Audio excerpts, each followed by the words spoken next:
What is going on, everybody? Welcome to another episode of TAETRO Talks. Thank you for hanging out with us today. Another Tuesday. If you don't know, if you're new to the stream, we do TAETRO Talks every Tuesday. And sometimes it's a call-in show like today. Sometimes it's an interview show. And this week, we will be doing another call-in show. I put a tweet out last night, and it seemed like y'all were stoked and interested in doing another call-in show.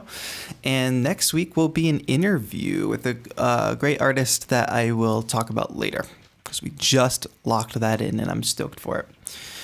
As you can see, the studio is looking a little bit different, even though it's not quite October yet. We got a couple days to go, but Beetober is about to be upon us. Beetober is a daily beat challenge that I do in October, or I did last year, and I'm continuing this year. Basically, I'll be putting out a daily 1-minute beat video on Instagram every single day in October. So I'm making a new beat every day. It's a challenge. And I'm inviting you all to join in the fun. So you can join me with the daily challenge. Or if you want to do like once a week, once every 2 days, whatever fits best for your schedule. It's supposed to be, whatever it is, it's supposed to be a challenge, pushing you to do more than you normally do. And you can join me on that. All you got to do is post your beats to Instagram, hashtag Beetober. I'm going to be tracking that hashtag all the way. And then I'm going to be there's a big drop coming on Friday, and then every subsequent Friday, I should say, in October, we'll do Control Freak Fridays, where I'll be doing a live stream. I'll be breaking down and arranging some of the beats that I've been making. I'll let you guys kind of vote on your favorite beats throughout the week. And I'll also be showcasing beats from the community. Then I'll have a video dropping on Sunday that recaps all of my beats from that week, and then also showcases the most fire beats from the community. So it's a great way for you to, like, just that 31-day challenge is so much, it drives you forward in terms of your skill set, but it's also like a great way to do something fun in October with the community. I think it's going to be a good time. But if you want more information on that, I posted a video on it this morning. You can get more details. And it also explains our cool set for the month of October, even though it's not quite October. But Beetober, here we come. If you're participating in Beetober, let me know in the chat. But we're here today because of 343 Labs and 343 TV. And 343 TV is, bringing us daily live streaming music production programming on youtube.com/343 Labs, where I'm streaming right now in addition to my channel. So you can catch shows with Ableton tutorials, home studio setup stuff, synthesis and techno, production basics with Abe Duque on Fridays, Theory Thursday on Thursdays with Ableton certified trainer Max Wild. There's a cool show every single day. We've also got feedback sessions this Sunday. So if you've been working on music and you want your music critiqued by an Ableton certified trainer, make sure you're subscribed over at youtube.com/343 Labs and tune in on Sunday. You can submit your music in the chat, and Atropolis, our Ableton certified trainer and also 343 Labs instructor, will be critiquing your music. But I'm stoked that you're all here. And I'm stoked to be here and take some calls today. Some folks are already in line for calls, and I did just post a Zoom link in the chat, or I'm posting it now, that you can use to call in. It's not like you click the link and you're instantly in the call. You get put into a waiting room, and I try to take the calls in the order that they come, one by one. Nobody has to see your face or anything. They will just hear your voice. All right, let me see who's in the chat today, and then we'll get to taking some calls. We did almost a 2-hour show last week. Today is not going to be a 2-hour show, unfortunately. So I'm hoping to get through all the calls, but if I cannot, I apologize, and we'll do a call-in show very soon in the future. But I appreciate you all. Like Amir, who was the first one in my chat, and then Andrew Duke, who was the first one over in the 343 Labs chat, along with John H. Kingston. What's going on from Rockaway Park, New York? Welcome, welcome. Thank you all for being here. Then we've got Patrick Julian Mendoza. What is up, Manuel? Hello. Just Listen, Parrish, Samuel Messiah, Stonks Beats, Trevor Hoffman. My mom is here. Nick Lovin. My dad is here. Who else? Gabu is here. What's up, Gabu? Long time no talk. DJ Gamer is here. Jay Scholes, Jonathan Rodriguez, Ray Calvin. I think I'm not skipping anybody. Curly Soul, John Cozen, Tyra White. What's up? Phoenix is also here. Rishitaha, what's up? What up? Rio, Charles, Gerwald, and I think I did it. And I saw Beisha there somewhere. I don't know how I just missed her in that rundown. Yeah, what's up, Beisha? And Gabriel, another Gabriel over there in the 343 Labs chat. Yeah, so I'm monitoring both chats. If you're not yet, if you're on my channel, you're watching the show, I would really, really appreciate it if you went to youtube.com/343 Labs and gave a sub. And when you do that, jump in that live chat and just let me know, hey, I subbed. We just recently surpassed 5,000 subs on that channel, which is super exciting. And also let me know what you all think of this new setup. I'm kind of stoked for it. And I also got a haircut, and wearing the headphones makes my hair look flat, which I'm struggling with. But let me know what you all think of the new decor. I won't be so vain, I suppose.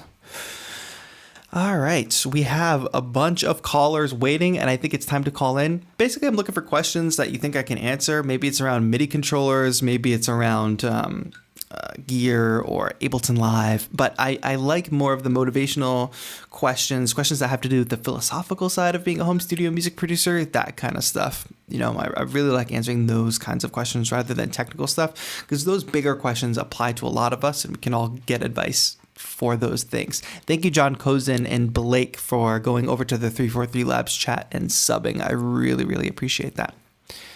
Let me jump in and start taking some calls because you guys are lining up and I want to get right into it. Juan, you are going to be up. Make sure when I am taking your call that you lower the volume of the stream or else it will echo. Juan, welcome to the show.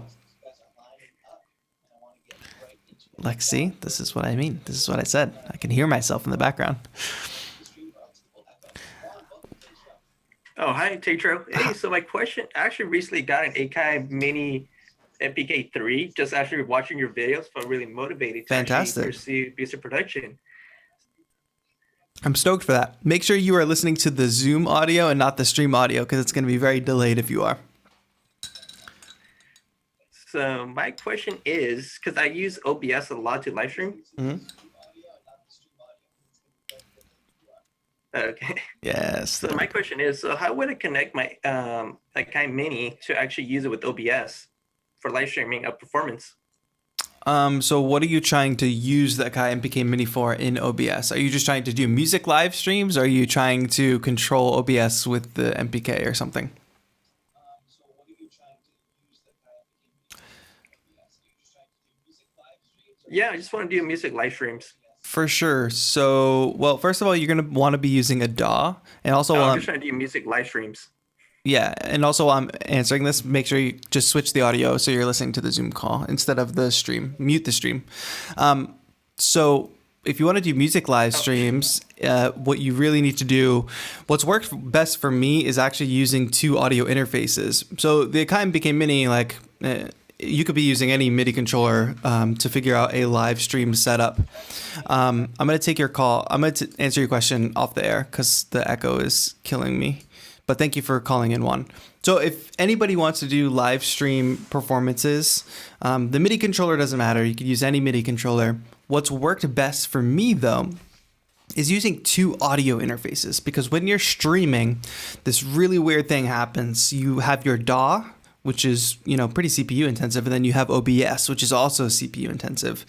And the DAW needs a audio device. It needs its own interface. And then you want to send that audio also to OBS. And the easiest way that I've done it is having those two interfaces be separate and actually running the audio with a physical cable from one audio interface, the Ableton or the DAW interface, to the live streaming interface. If you run that input into that interface, then you don't deal with any of the nonsense of routing audio in software or anything. There's plugins called Soundflower and stuff, but I've never found any luck with the plugin software stuff. But if you use two interfaces, then now you essentially have a mixer too, because you can adjust the level that's going into your stream. You can also run a mic into the stream audio interface so you can talk and they can hear your music. So that's my biggest tip for people who want to do live stream, music performances and music production live streams, is use a dual interface setup. If it's two Scarlett interfaces or two just cheap interfaces that you can use. One is the audio input for OBS. One is audio output for Ableton or your DAW of choice. But that's a good question because live streaming is a whole pain. Bishop, let's bring you in for a call. Andrew Duke, thank you for the comments on the new setup. I appreciate it. Peace. What's up, Sean Randall from Brooklyn? How are you? I'm glad you subbed to the 343 Labs channel. Thank you. Thank you. Bishop, you're on the show. Can you hear me? I'll give you a minute, Bishop. While can you hear me? Oh, perfect. You're on the stream. Yes. Welcome to the show. Yeah, hi. I'm a beginner, total beginner, and exciting. I wanted to, totally. I wanted to get something standalone that I could take out of the house, and plug a mic into, rhyme, make beats, learn. I have a home PC. I don't have a laptop. Sure. So I was looking at Machine Plus, but then now after a couple of weeks of reviews and stuff, I don't think that might be the best choice for a beginner.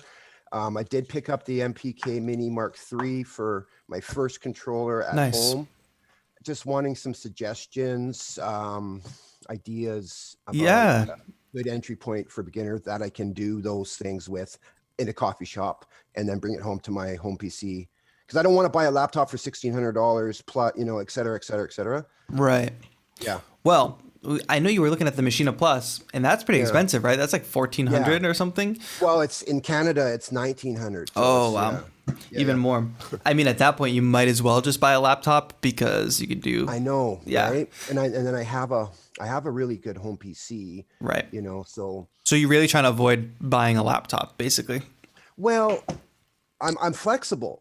Because like I want something that I can take out. So I was looking at the MPC One. Sure. And something that's, accessible, not too expensive, and a good entry point. And I just wanted some suggestions and ideas. Yeah. The MPC One is pretty accessible, right? It is like $650 in the States. I don't know what that amounts to. It's about $1,000 in Canada. Yeah. It's the MPC One is probably the most accessible entry point for what you're looking for, especially since you mentioned a mic. So there's not a mic jack on here, but there are some 1/4 inch inputs, which of course you can get like XLR to 1/4 inch and run a dynamic mic into. I don't love the MPC workflow, but if you don't know really anything else, it's something you can learn, Also, they have the MPC. What you could do is actually, Akai has a free DAW called MPC Beats. Right. If you download that on your computer and you just start toying with it and you find that maybe you like the workflow or it's something you're willing to learn, it's basically the same exact workflow as the MPC One. Right. Other thing I'll say about this is you will need power. Like, it doesn't have a battery. So like coffee shop, make sure whereas the Live does, right? The Live does. Yeah, that's the Live's biggest advantage, I would say, is that it has a battery. Also, it doesn't have a mic input and it's much cheaper, but let me grab this up here. The Novation circuit, like, it's pretty old at this point. Yeah. But it's still great. And it doesn't have a mic input. It's not going to do all the things that the MPC One can do.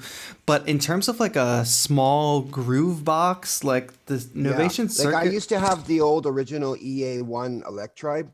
Cool. Yeah. Yeah, and that was awesome because you just had to plug it into something and you can make beats instantly. Right. Although it wasn't portable in the same way. But yeah, I want to have hands-on. I don't want to just point and click. For sure. Only, yeah. Yeah, the circuit is super hands-on. It doesn't have a screen. It's got a headphone jack. It's battery operated. It's got two synth channels, but then also a 4-part drum machine, which you can put your own samples onto. Right. It's super convenient. I know it's not the full, I would say the MPC line, like MPC One, MPC Live is like more of a full portable DAW experience. But I mean, look at the size difference between these two things in terms of portability. So regarding laptops, yeah, is it essential that you have at least 16 gigs of RAM? No. I would say like as a beginner, you'll be fine with you'll be fine with 8 gigs of RAM. The thing you want to pay attention to though is your processor. Especially if you're looking at Windows machines, like budget Windows machines are always tough. You're going to get less performance out of those than you would a Mac. But your base processor should really be like an i7 for... But like, if I'm just taking that out to the coffee shop, let's say, and just working on some simple rhythm tracks and, just real basic stuff, ideas, getting creative, but then taking it back to my home PC and then really working on it. would an 8 gig cheap PC be enough to use with a controller and let's say Ableton? Yeah, the processor matters way more than the RAM. 8 gigabytes of RAM is totally fine. So what's the good speed on the processor or a minimum spec? Like you want like a minimum i7 processor. Okay. Yeah. I would say. Although I mean, I don't know. Why is that? Why is that? What is it? Is it just because it just takes so long to get feedback from your inputs, you mean? Or is it just think about the effects? What will happen, the performance issues that you'll run into will happen the more layers you have, and depending on what plugins you use and things like that. Some plugins draw more from the CPU. Right. But so like when you're using your MIDI controller with your computer or whatever, it's plugged in via USB, you press a note, it's supposed to instantly give you feedback. But that buffer time, you got to have a good processor for that buffer time to not get overloaded. Because once you start loading up with lots of plugins, lots of sounds, you won't be able to have a low buffer size. And then eventually you'll start getting into like latency, it won't line up. You'll get crackles in your sound. And at this point, I mean, I had an i5 MacBook Pro, which is okay, but that was a MacBook Pro, and you're not going to get the same performance out of a Windows machine that you would a i5 MacBook Pro. Okay. And finally, have you been following Isla Instruments and their S2400? I have not. Can you tell me more about it? Apparently, it's the guy's been involved in synths for his whole life, and it's a passion project, and they're emulating an old, I forget the name of it now, but it's an old beat maker drum machine that was used in the 80s and 90s. And it's like super solid metal built, and it's just about to be released. And it looks like it's going to be awesome. And I just wanted to know if you knew anything. That's dope. Will you link that in the chat so we can all take a look at it? Yeah, absolutely, man. Like, this guy's got some amazing energy, and it looks really promising. They made a ChordBot controller that also had this feature with keys and chords. Nice. To instantly have chords at your disposal with buttons. But yeah, I'll post a link, and thank you for your time. Thank you so much for calling in. Yeah. I appreciate it. Let us know what you eventually choose. I will. Thanks. Have a good one. Bye-bye. Good call. Good call. Yeah, I love portability. I love being able to take things on the go. Stuff like MPC One is like the DAW experience on the go if you can get down with the MPC workflow. Stuff like the circuit is a little bit of a reduced form of that, but you can still do a lot with the circuit. I mean, I love my circuit, to be real. I also love my, you guys can't see it, obviously, but my model cycles. Andrew Duke in the chat had a really good question. Not able to call in because I listen at work, but if TAETRO could take a question from here, how does TAETRO make sure he gets his own music done while home versus being distracted by being home and social media? That's a great question. To not be distracted. So I work from home anyway. Pre-pandemic, I was working from home, going out very little for work. And it is a distraction. Basically, and I'm like an artist too. Like, I have like a really different kind of work situation where I don't really have to do anything from 9 to 5. I make my own schedule. So basically, I try to embrace that. When I feel like working, I work. When I don't feel like working, I don't. If I have real responsibilities and real deadlines, I'm disciplined enough so that I can take on those deadlines and not get too distracted. But those sometimes it's hard. So one thing that I did recently is, let me see if I can show you my iPhone home screen. It might be hard to see on screen. That's not my home screen. So basically what I have on my home screen, it's going to be tough for you all to see. Anyway, the apps that I have are YouTube, Gmail, like Pinterest, YouTube Studio, Medium for reading, Notion keeps me organized, Audible, and then Spotify. And also right in the dead center, if you can tell, it's actually a widget for my screen time. And that tells me exactly how much screen time I've had during the day and what apps I'm spending the most time on. You'll also notice that I don't have Instagram or Snapchat or Twitter on my home screen. And this is actually my only home screen page. So if I swipe right, it's just the app library. So basically I made it more difficult for myself to use those scrolling apps like Instagram and Twitter, because like doom scrolling is a real thing. Like just going on an app and scrolling infinitely. you can get sucked in really easily. So that's one tactic I took. I just took them off my home screen, got rid of home screen pages, so it's harder to get to them. So if I'm using them, which I use them all the time, of course, but when I do use them, it's a deliberate choice. So I go and I find them. Also, I'm big into like doing multiple things at the same time, like multitasking. In that, like if I'm editing a video, if I'm working on a project, I'm watching a TV show that I like in the background, or I'm watching a movie in the background, I can do that. I can kind of like flip back and forth and still be productive at the same time. But I also have this space. That's another thing. Like I have a dedicated workspace in my home that I can go to. There's no TV in here. Of course, I have my computer, but it's a dedicated workspace, creative space at the same time, where if I need to get away from all distractions, if my friend Joe, who I live with, is like doing whatever, like, I can close this door, I can be in here alone, and it's totally cool. But yeah, having a dedicated space is helpful, dedicated workspace that you can escape to, and then also setting yourself up for success in making it harder for you to get to the distractions, whether it's setting timers on your apps or timers on your Wi-Fi. If you want to shut your Wi-Fi off, you can't use the apps anyway. Something to think about. Yeah. Let's keep going. Let's go with Laurel. Or is that Yanni? All right. Good question, Andrew Duke. I appreciate you writing that in the chat. Appreciate the question. Oh, the Mutant Panda says, nice haircut. Thank you, Mutant Panda. I appreciate you. Laurel, I'm bringing you into the calls. Welcome to the show. Hello. Hello, how are you? I'm fine. What's your question? Okay, I just started producing like last year, January. Cool. And coming up on a full I year. know, Almost. yeah, almost. And I think I'm getting pretty good. Great. But I get stuck when it comes to music theory. Totally. Like I run out of ideas every day. Yeah, that's a tough one. Well, first thing I'll say is youtube.com/343labs. Tune in every Thursday and there's a music theory show. And the teacher there, Max Wild, he makes it super approachable. So you can tune into that live stream and you can ask questions and he will tell you a lot of music theory techniques, but he's using like Ableton Live. He's doing it in the context of music production. So I think one, you should tune into that show. Second is like, let me think about this.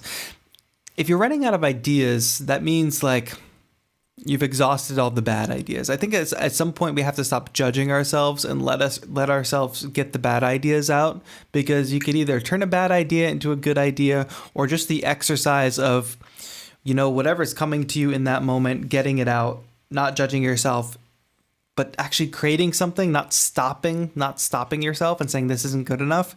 I think a lot of us have to get past that point, because it doesn't totally sound like a music theory problem, but it does sound like just push through, no writer's block. Go ahead. Yeah, thanks. Another question. I was thinking about like stuff to get, because I still have a pretty basic setup. Yeah. What do you have? I have an Arturia Mini Lab MK2. Nice. I don't have okay, I use Ableton. Great. Pre-Sonos, was it? Speakers, and an MXL 990. Nice. And do you use the 990 a lot? Like, are you recording with the microphone a lot? Yeah. If you are, you might think about potentially upgrading the microphone, because I know that's a pretty entry-level microphone. So maybe start looking around at some more robust. I'm not like I had MXL 990s when I first started, and if that's what you can get at an entry level, that's great. But I think you can significantly improve your quality by getting like a slightly higher tier microphone from like a Rode or from Blue, which is the mic that I'm using. Also, do you have an audio interface? I know you said you're using speakers. Yeah, audio interface. And you're using that mic. Behringer. Yeah, nice. Victoria UMC 22. Cool.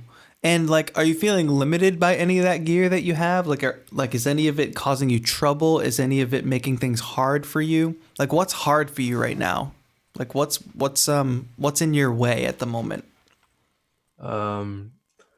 Recording vocals, getting them to sound nice, and well, There it what is. else? I mean, like that right away, we talked about the mic, like potentially upgrading the microphone, but also like some room treatment. You might want to invest in some room treatment if you don't have any.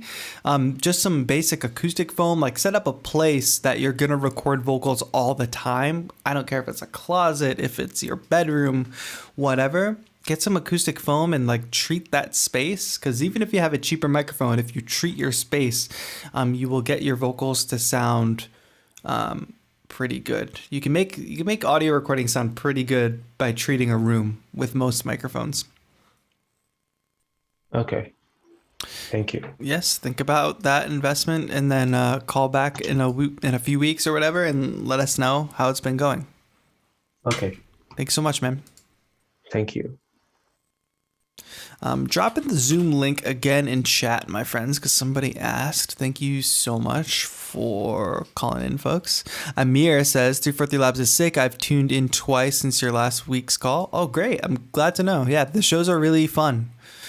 Suppy Bros says, you showing your phone home screen was eye-opening. Not going to lie, I have way too many distractions. It can be a trap. And that's kind of like a recent thing for me, is like clearing up the home screen.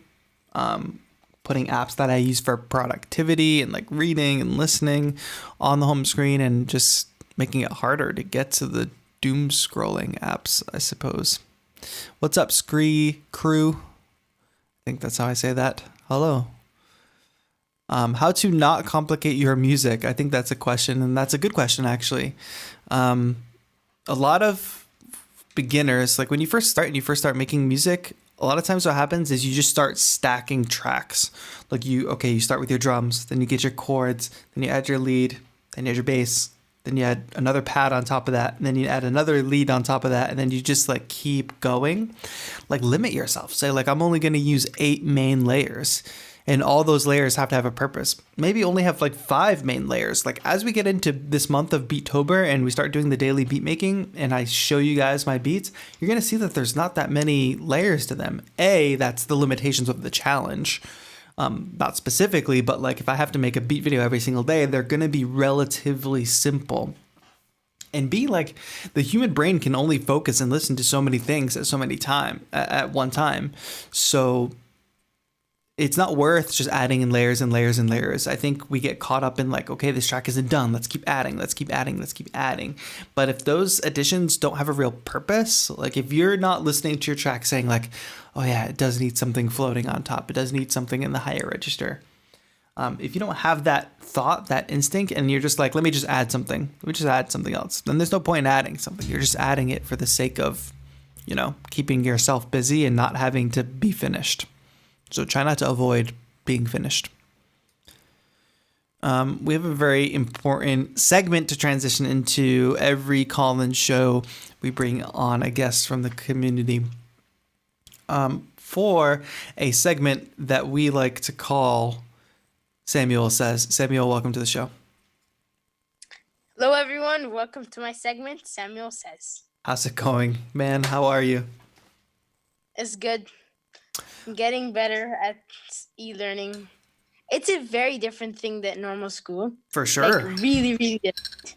But it shows you what's possible. Like, it shows you, like, you can still connect with your classmates. You can still learn. Like, think about all the time, I know when I went to school, like, all the time I spent on a bus, in the hallway, going from one place to another, at lunch. Like, imagine if I had all that time during school to like do other things. So now if you're like at home and you just call into your class, and when the class is done and you're at home, I think a lot of people who are virtual learning, especially young people like you, Samuel, should be taking advantage of that time and doing something that you really want to do with it. Because we all know that school is sometimes just going through the motions, and it's not the thing that we want to do in 5 years and 10 years. So now what are you doing with that combined time of like bus, hallway, lunch, social time, transitions? Like if you take all that time and calculate it, it's like hours at the end of the week. So take those hours and do something fun and amazing that you want to do with it. Sure. What you got for me today? Okay, so I have a few questions and one very exciting thing. Let's hear it. Huge tease. So I recently downloaded Serum Demo, and I think I found a workaround, but I'm not sure. I didn't try it yet. What are you, a hacker? Trying to hack the demo? No. It's just a workaround. What do you mean a workaround? So basically, you just record one, like, whatever wave you made, and then you freeze and flatten the track, and then put it into Simpler. Oh, yeah, that's actually a really smart idea. Yeah, I mean, it's not quite a wavetable. What version of Ableton do you use? I forget. Light? Light. Yeah. I mean, because Ableton even has its own wavetable synth. But you can fake it that way for sure. Like, take that sample and just sample it. I mean, you could do that with really any synth. It's not going to be the same. But just like recording. Also, something for you to look up, because I know how I'm getting to know how your brain works, is, I can't remember. Like multi-sample recording. So if you really want to like have a workaround like that, there's multi-sample recording where you're not just taking one note and dropping it into like Simpler or Sampler, but you can actually like record multiple notes from an instrument. That way, like imagine that every note had its own sample, so it would sound high quality. Does that make sense? Yes, that's what I was trying to ask you like 5 streams ago. So remember when we were talking about the drum rack and how the drum rack is basically MIDI notes? Yeah. Mm-hmm. That's what I was trying to ask. Yeah, so like there's a way to do that not with drum rack. There's a multi-sample. You can multi-sample things so that say like you want to sample C from that synth that you really like, C1, okay? And then you're also going to sample D1, E1, F1. You're going to sample all those notes individually so that when you play those notes, it's not transposing a single sample. There's a sample for every single note. That's how like really great software instruments or sampled software instruments are made. They're sampling every single note of an instrument. They're not taking one sample and manipulating it to make all the pitches. So that's something you can look into. I don't know too much about how to execute that because I don't do it that much. But if you really wanted to go deep with it, it is possible. Okay. Next question. So the Azure for All driver, does that only apply to audio interfaces, or like I don't really understand what it is. I don't really understand what it is either. All I know is that if you're using Windows, you got to use it for one reason or another. I think, I believe, I mean, because I used to be a Windows user. So ACO for All, I think enables you to have like a lower latency, or at least gives you more control over the buffer size. It's not necessarily only for audio interfaces because, you know, if I just had my MIDI keyboard and my laptop, I could be making beats. I would still need a low buffer size. So you could use ACO for All as your sound driver. It's basic. Okay, so yeah. Diego Mendoza in the chat says ACO for All is a built-in interface. I think that's a pretty good way to describe it. But then it is also used with your interface because say you're recording vocals, you obviously want to hear them in real time and monitor them in real time. You don't want there to be a delay. ACO for All, from what I remember, helps that. And this is another reason I transitioned to Mac, because you don't have to deal with any of that. Yeah, sure. One day. Okay. Something really exciting, I thought. Yeah, later on. Oh. So I found on Amazon, I was thinking, so audio interfaces, at least in my point of view, like the Focusrite Scarlett 1i2 is the same price as the launch key. You mean like, 2i2? Just why? Why? Because the value that it brings. I mean, the launch key is a great MIDI controller. A Focusrite Scarlett interface is something you'll have for like ever. Like I've had my Scarlett interface for a long time. Not getting old anytime soon. It can travel. It's rugged. Build quality is great. Can't really compare. They're two different things. Why are they the same price? I don't know. It's the market, bruh. Yeah. So basically, I found a mixer on Amazon that has a USB out, and it's cheaper than buying an audio interface. Yeah, but does it function as an audio interface? Yeah. You're sure? Yeah, it does. Yeah. Yeah, is it like a Behringer mixer? No, I don't know. I don't remember its name, but yeah, I mean, like that's the weird, confusing thing. Like, if a mixer has USB and you can plug it into your computer and you can use it for multiple inputs and outputs, then it's an interface. Like, it's basically the same thing. A mixer and an interface, if they both connect to your computer, they're both the same thing. They just look different. You know what I mean? They have inputs, outputs. You can control those inputs and outputs, the volume. You can route audio from your DAW to them. Essentially the same thing. Something to think about, though, is like, what kind of speakers do you have, or are you going to want someday? Meaning, like, if you want to have audio, like monitors that have TRS in, which are these balanced cables, you don't want to buy something that doesn't have TRS out. How many inputs do you need? How many outputs do you need? Does it have a headphone jack? Do you need an adapter? All things to think about. But you can definitely save money on interfaces and not buy a full $100 interface if you're on a budget. I'm super sympathetic to folks, especially young people on a budget, trying to make the most happen for the least amount of money. Yeah. Now the exciting news. Let's hear it. So, drum roll. I was in German class, and then one of my classmates shared something with the class that he's getting into music production. Oh, nice. So his name's Chris. He's probably in the waiting room now. Oh, really? I don't have a Chris in the waiting room, but tell Chris to call in. Okay. Well, at least I found a buddy now. You found a buddy. That's great. So now you guys got to make tons of music together. You guys got to share what you each are learning together, and you have to get Chris to subscribe to the channel. Sure. Also, are you going to be doing Beetober with me is my question. Yeah, I'm going to try my hardest. Do it. Like, even Probably like, going to release. even like if you can't do it daily, yeah, what works for you? Yeah, maybe like one every 2 days. If you can do it, challenge yourself to it. And then share I'll it. try my hardest. Yeah. Do what you can, but push yourself. Don't just do what's easy. Do what you can, but it still has to be a challenge, you know? Because it's easier just to do like one beat a week, but you could probably do more than one beat a week. You know what I mean? If you time manage correctly. And that's the whole point of this challenge is it's like, what can you, like if you're doing a daily beat with me, like I'm doing it daily, like what can you actually accomplish by doing it daily while doing the rest of your life? Like I'm still going to do the rest of my life. My life is not on hold because of Beetober. So I'm going to do exactly what's possible every single day. And that's different than saying like, oh, I have a month to make one beat, you know, like the parameters change. So within these limitations, what can people do? Yeah. Yeah. And look out for those Easter eggs in the Beetober video. I figure you'd be one of the first people to find them. Oh, right. Yep. Go look that.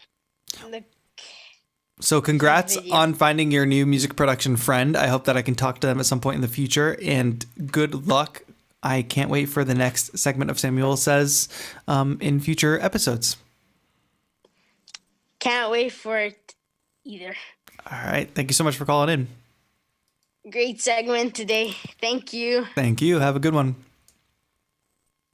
One thing I haven't talked about, guys, is that I got this. This is fun. It's exciting. This is Lumi, Roldy's new keyboard. Very fun. It lights up, as you can see. It's trying to Bluetooth connect at the moment. All the keys light up. I actually have two of them because you can link them together, just like all the other Rolly blocks. And I've been working with it, trying to put together a video review that'll be up in a couple of weeks. I'll be making beats with it too, and that's really exciting. So get ready for content with Lumi. Somebody said, how does Beetober work exactly? It's very, very simple. It's a daily beat challenge in the month of October. I'm challenging everybody to make daily beats with me, post a beat video a day, so up to 1 minute. I'm not asking for anything crazy. And then use the hashtag Beetober. Then I'll do a live stream every Friday where I will bring on community beats and showcase them, react to them. I'll also be breaking down my beats and arranging my beats. And then I'll be recapping my beats every Sunday as well. So it's a month beat challenge. And I did it last year, and it really, really, really, it really transformed the way I make music, making beats 31 days. Caesar C says, do you have some advice for us that are signing for the first time with labels? Yes, my advice is that unless you have a huge audience, and unless you have a real reason to sign with a label, don't sign with a label. Build up your own audience. Be independent. Signing with a label should no longer be the goal. Your goal should be building up something for yourself and then making something that's worth enough for a label to approach you and said, hey, we would like to get involved with this. Here's a bunch of money for you to sign to our label, and we'll help you with some of the things that you're doing on your own so you can just focus on the music. Unless you're at that point, you should not even be thinking about a label. The music man Neil Love from Bangladesh. Thank you, Neil. Welcome. Yoda Fishing Carp says, how do I call? Here is the link.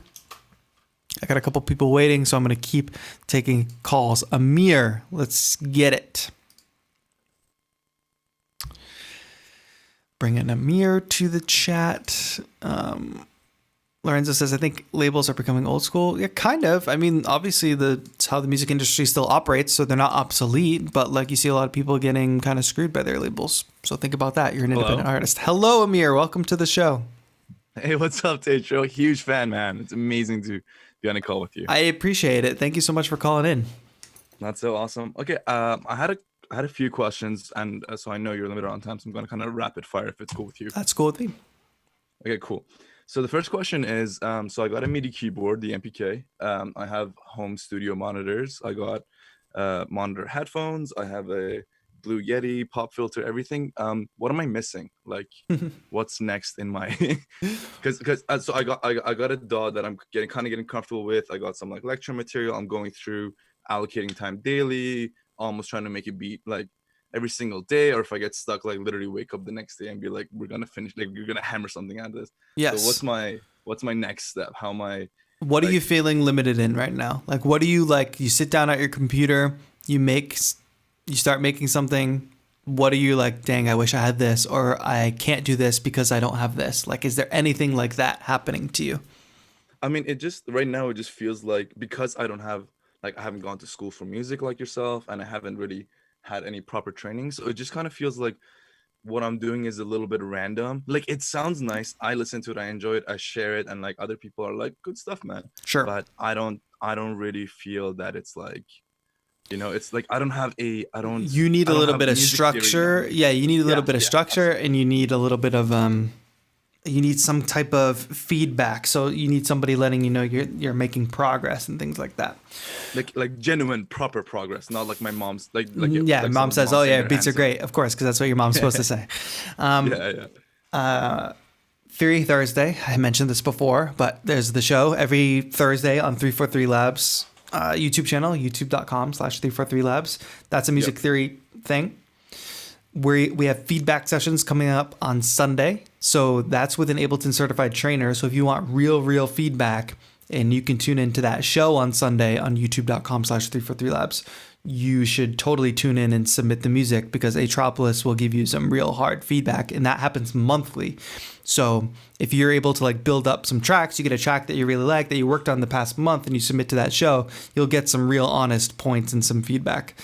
Think about something like a Skillshare as well.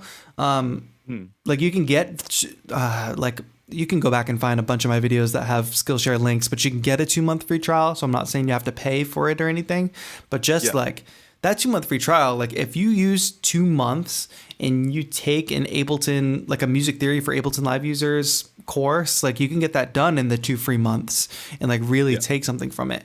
But like if you are, what should I say?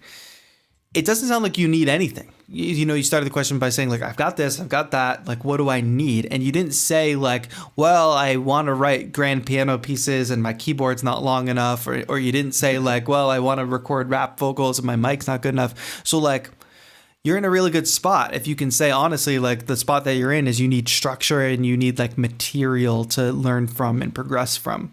So remember this moment, because like if you can keep approaching your needs as like a place of abundance instead of a place of like lacking. Like if you don't think that you're lacking anything and you feel like you have everything you need, then you know what you need. You need to sit down, take the time, be deliberate, make a regimen, a schedule for yourself. Like I'm gonna, because it's like it's hard with music production. It's not the same as like learning piano or learning guitar, where it's like you can buy a book and you can spend an hour every day learning the exercises. Like some stuff exists like that for music production, but not in the same way as like normal instrument pedagogy. You know what I mean? So I feel you. But something structured. I mean, 343 Labs obviously has classes, so I would encourage you to check out 343labs.com to check that out, because that is the regimented schedule and stuff that you need. And if you think about like, okay, you were ready to buy some gear. If I told you to get some gear, why not spend that money on education? You know? Yeah, of course. It's something to think about. But I think you're in a really good spot in terms of like, you're ready to learn. Like gear doesn't matter. It's time. If you think you need the structure and the discipline of a class or a mentor or a teacher, I would highly encourage you. And there's free routes to do that, which we talked about, like free trials and then tuning into those streams that we talked about. And then there's paid routes, which is like taking a full on class. So I would put your investment there, because you don't need anything else. Like you don't need gear. Like what is gear if you need to work on your skills, you know, if you need to hone the musical idea part of it. Absolutely. Yeah. No. Okay. That's perfect. That's, I think that makes a lot of sense to me. Okay. My next quick question is, so even just from like watching your videos or even like listening to you talk, you kind of either refer to, or you kind of implicitly imply this kind of concept of like instinct, like, like something in you calls out for you to do this next step, either musically or action wise. And so I've seen it like really refined in your work. Like like even when you do like a whole like struggling video, like of you struggling to put something together, it's still like you can just see it kind of like clicking through you. And so I'm kind of, so I guess I can see a little bit of that in myself, but I'm like, it's not really there the way I would like it to be. So how do you go about honing this kind of instinct, this kind of, you know, like that ability within yourself where that just kind of like flows through you and you kind of just... That's a tough question, but I'll try. I don't know. It's we're talking right now, right? And we're both speaking English, and I'm pretty confident that like a conversation is an improvisation, right? Like I didn't know what you were going to ask, but I'm still attempting to answer it, and I'm still able to use words in the English language to answer you. And we're able to converse. I don't know what you'll say next, but I'll hear it, and then I'll come up with a response.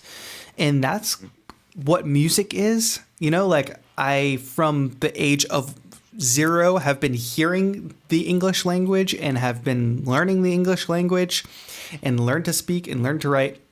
And that ties back into music. Like I use this analogy all the time of like language and music. Like it's kind of what we just talked about. It's like once you learn to play enough music, and once you learn the system behind music, you know, this is a lot like a language. Once I've learned a bunch of new words, or once I've read a lot of books and I've seen how other people speak, I can sort of combine all the ways that people speak, all the ways that people write, and all the ways that people communicate into one new thing that becomes the way I communicate. Music is the same thing. So if you learn to play lots of music, you learn a lot about the system behind different types of music. And that has to do with like, okay, pop music, chords are like this. Jazz music, chords are like that. Then I can figure out like how are other artists creating melodies? What sounds are other artists using? Like sound design, like having a broad vocabulary in that sense will completely... like it changes your fluency. You become more fluent in music. And when you become more fluent in music, it's just like a language. When we start having a conversation, we can have a conversation. I don't get stuck trying to think about what words I have to use. I just talk. So with music, the more fluent you are, the more you can just talk. You know what I mean? I get it. Yeah. Yeah. As someone who English is a second language to them. So I which I have like really so much respect. Like I used to work with lots of people that spoke two languages, and like I can't even wrap my head around it. And my friend and roommate Joe is learning Korean right now, and I cannot wrap my head around learning another language, let alone like you, like be fluent in two languages. So if your brain is already operating at a higher level than mine, is what I'm saying. So like you have that capacity to learn that fluency. But if you think back to remembering those language or learning those languages, think about what it took to learn those languages, a second language especially. Right. Yeah. Okay, amazing. So that's in terms of the two questions I had. The last one, I don't think I'm even qualified to be asking the question, but in the concept of like, let's say, if you're making music while you're sitting at a station or while you have keys with you or whatever, that's one thing. But if I've seen people create music on paper, and I don't mean like write notes like on a sheet, like piano notes or whatever. I mean, like they sit down, I don't really understand it, but they sit down, they like doodle, they do their stuff, and then they come to a machine and they have some kind of, like they can translate that into something on the computer. So I'm wondering like what that is, if you have any ideas. I don't know what that is specifically. I also come from a world of like when I studied music, like I was studying music composition, like straight up writing transcripts, and I had one assignment once where I had to completely rewrite like a page of score with like musical notes and some stuff like that. And I know that's not like exactly what you're talking about, but that's when I knew that writing music like that, like on manuscript paper with pencil and paper, did not make sense for my brain. It just did not work for me. That's not how I write music. I write music using a keyboard or my laptop, or a guitar or whatever. I learn it. I write it by playing it and messing with sounds. So that's one thing. Like you might see people do other things, but it doesn't necessarily mean it's going to work for you. But if people are just sort of like if what you're saying, like doodling or like making pictures or drawing, I guess it's a way for their brain to work and to visualize music. I mean, I can think of ways. I don't write like this. I don't approach writing processes this way. But if you have an idea for the structure of a track, or like forget about creating something out of thin air. If you have a track that you really like, and I told you I want you to draw me a picture and a line of the structure of that track, of like the momentum of that track. Okay, like it starts with a really quiet verse, and then the drums hit, but then a pre-chorus comes and the drums jump back out, and then the chorus comes and it's super loud and it's amazing. Like I'm drawing a line with my finger there. But if you had to draw that out, that visualization would actually be really helpful when you went to approach creating your own music and you said, I want to emulate this structure or this style. So that's one way I can think about, like a visualization would be really helpful for you in your writing process and understanding the music that you're hearing. Because I think that's what people are doing. The people you describe is like you have something in your head. You don't write out notes on a manuscript. You don't write out a MIDI piano roll or whatever it is. You kind of draw your idea because that's the way your brain is working around it. And then you translate that visual into something in your DAW. I think that's the best way I can describe it. Very cool. Very cool. Okay. Amazing. Thank you very much. Thank you That's so all much. The questions I had for you today. Great call. I hope you do it again in the future. Thank you so much. Appreciate it. Have a good one. Thanks. All right. I think we got one more caller today. Thank you so much for everybody who has called in. I'll take this last call with Kevin, then the lines are going to be closed. And then I will dip into the chat, answer a few chat questions, and then we'll be off today. But this has been a great show so far. So thank you all so much for tuning in. I appreciate it. I burp all the time on this stream. Kevin, welcome to the show. Hi, how are you? I'm great. Thank you so much for calling in. I'm sure, no problem. What's your question I wanted today? to ask you one. I'm from India, so it's late. It's like 11:30. Oh, thanks for calling in late. No problem. I just wanted to ask, which should I buy? I have a DAW now. I have a laptop. I have a DAW. What should I buy next? I have a laptop. I have a DAW. What do you need? Yeah. What do you need? Well, like, I think a controller would be the next logical choice. Yeah, like a MIDI controller. Which do you prefer? Like I have Ableton Live. You should get the launch key. Do you want something big or do you want something small? Small, because I can't create in an apartment. Like now it's all Sure. they will complain, so I can't. Launch Key Mini is the way to go, man. It's the best Ableton like mini keyboard controller that you can get. It's got pads, keys, knobs. It's got a record button. You can launch clips. I heard Yeah, yeah. I heard about, like, I was watching your YouTube videos, like, Archery Mini Lab 2 Mark 2. Yep, that's a great one as well. I was preferring that one because I like the style of that, because it's white and it looks cool enough.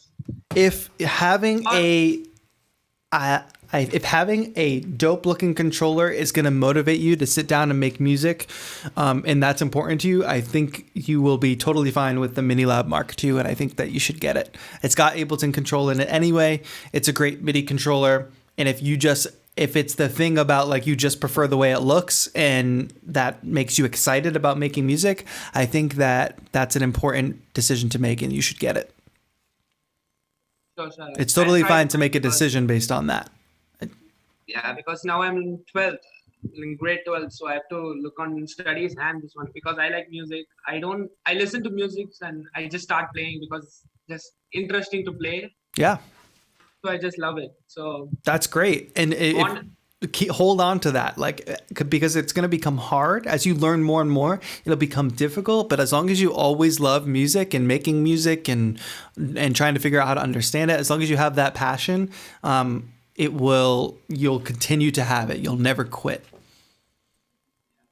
I like this music because it's fun to play, because you can easily transfer that. Your emotions, like your emotions, all could feel happy when you're playing music. It's an outlet. It's just too amazing to do. Yeah, it's just amazing. Completely agree. And you should capitalize on that passion, and it'll be good for you in your life, whether you want to make it a career or whether it just becomes like a thing that you do, that you love doing, that you come home at the end of work and you just want to play some music and it brings you joy and it distracts you from other things happening in the world. Like, that's the dream. Just love it to do it. That's amazing, right? You can't do anything else. Like, that's just part of your heart. It's part of your heart. You're 100% right. And I'm glad that you called in. I'm glad you were the final call, because that was a perfect way to kind of end the show today. And what should I buy next after that? Because I like to sing also. You should forget about buying things for a while. You should think about... How should I record a music? Like, I want to sing, I want to do a covers. So then in that case, you will need an audio interface and a microphone. Or a USB microphone, which... But that... Go ahead. They say, like, it's not like you can't perfectly do the gains all from the... But if you have a XLR cable, you can do with the audio interface, you can do the perfect gains, knobs, all techniques with that. Yeah, but you can do that with a USB microphone as well. An XLR microphone is probably better quality. An XLR microphone with an audio interface is probably the best quality.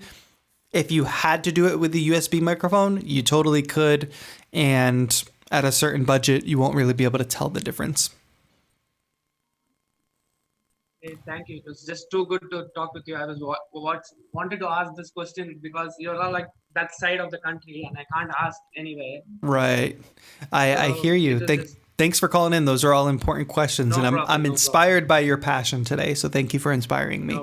No problem. I just like your doing things like YouTube. It's just fun to watch. Like, you can just get eager to do something with that. After watching your YouTube videos. I'm the same, like watching YouTube, I'm the same way. I watch people and then I get inspired and pumped and motivated to do stuff. I was just watching Sanjay C, right, the YouTube Sanjay C. Yeah, of course. Yeah, then I was like with you two, and just saw both of you like just so great to watch. I just like to watch. Both of you create like super dope music. I just like it. I can't do anything else. Thank you. Yeah, he is really dope. And if you haven't, you should check out, he was on TAETRO Talks a few weeks back. So you can find an interview with me and Sanjay C talking about music and stuff. So you might really like that. Yeah. Awesome. Thank you so much, Kevin, for calling in. No problem. Have a good one. Great show today, folks. I really appreciate that. Any final questions real quick here we can answer in the chat? Adiata asks about a few free synth plugins. I don't know any, unfortunately. I'm sorry. I am spoiled in the way that I get lots of plugins for free, so I don't know about many free ones. Although, I just downloaded Halftime, which is like this plugin that a bunch of beat makers use. I never knew Halftime was $12. Like I always was like, all right, whatever. It's like $50. I can just warp stuff and get the same effect. No, that plugin is $12. Like, why would I not spend $12? That's true. That's true. Lorenzo says, been stuck while making beats many times before. I followed your advice of just letting it flow. Game changer. May not be the best all the time, but you're inevitably going to get better over time. Lorenzo has summed it up right there. That's perfect advice. Yes. Parrish says, I have a good PC at home. I want an entry-level laptop for making beats at the library. You think this would do that? Oh, I missed it because he posted something. Yeah, processor, RAM, then hard drive is what you want to look at. You want an i7 processor, if possible. 8 gigabytes of RAM is what you want. I'm excited. Thank you all so much for tuning in. There are new classes starting at 343 Labs very soon. A Logic class is happening. So if you're not an Ableton head and you want to learn some Logic, you can check that out. We also have an open house in Berlin. For those of you who are in Berlin, you can check that out. And do me a favor and just go to 343labs.com today and just take a look at the course selection, because even if you're not ready to take a course right now, you might be in the future. And we have classes starting all the time. So if you go to 343labs.com right now and just take a look at all the different classes that are available, they're available online and in Berlin and some in New York. Just take a look, browse the course catalog, and maybe set your sights. Like maybe one day you'll take a class or something and you have it in the back of your mind and you'd be like, oh yeah, 343 Labs. And then when there's a sale or something like that, you can sign up, leave your email there, and you'll get notified when there's sales. You can take advantage of those, especially with the holiday season coming up. For those of you that might ask for gifts for the holidays, one theme that we ran into today is it's like not all about gear. Like get yourself your DAW, your laptop, maybe a MIDI controller, and then learn how to make music. Like that's the next step. You can't just keep adding on gear. It's not going to make your music better. Education, on the other hand, will. Hi from Russia. Hello. Welcome to the stream. Tips for 30 days worth of beats and videos. Yes. Okay. As we close out today's stream, I'll remind you all, Jason, class sizes are actually pretty tight. So you get really close with the instructor and the other students in the class. It's like small community classes. Adam Cox, I can't troubleshoot that issue for you. I'm sorry. You got to make sure both your outputs are set. I don't know. I can't do tech support stuff on this stream. Final thing, Nick Lovin asks, tips for 30 days worth of beats and videos. So Beetober is coming up. It's a daily beat challenge that I'm doing on Instagram. 1-minute beat videos every single day. Use the hashtag Beetober. I'll feature you in a stream and I'll feature you on videos as I recap them if your beats are dope. And my tips for that are keep it simple. Do what you can during your normal day. Like make a schedule for it. Like I'm going to make my beat every day at 8 a.m. before my day starts or something like that. Don't sleep on the visuals, but don't think you have to have too much. Like even if you just set up your phone in one spot, boom, like make your beat play. You don't have to play the whole beat in the video. You could just play one synth line of the beat, or you could just play the kick and the snare and everything else is already recorded and happening. Keep it simple. Don't think too much about it. Use the hashtag Beetober. Get ready for a big drop on Friday. I'm so excited to share what I've been working on. There's stuff, there's hints of it around, but it will happen on Fridays. Control Freak Friday streams, but also this Friday, big drop happening. Stay tuned and get ready for it. And if some days you're feeling motivated and you can make 2 beats in one day, then you can take a day off in the future. So if you're feeling super motivated on a Monday, you make 2 beats, you could take Tuesday off because Tuesday's beat's already made. It's not like you have to make a beat every single day. Yeah, Brian, Logic class coming soon. So make sure you go to 343labs.com and check that out because that's starting very soon, I'm pretty sure. Yep. That's the way to go. Last question, Jay Scholes asks, how do you deal with criticism in music, meaning not to have influence change your style? Well, where's the criticism coming from? Is it coming from somebody who has something knowledgeable to say?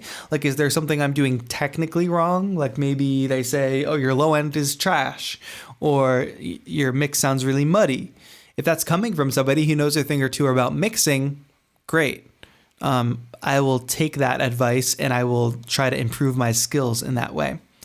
In terms of like comments and stuff on Instagram or on YouTube, like I get comments all the time about like my stuff being trash and bad, but it's coming from a total stranger who isn't actually making a critique. They're just kind of like, they're either sad or they're mad about something, or the life is not going the way they planned or the way they want. And they're sort of putting that off on somebody random on the internet. And I don't take that personally. And I also don't take it as criticism, and I won't let it offend me. And I definitely don't let it dictate my work.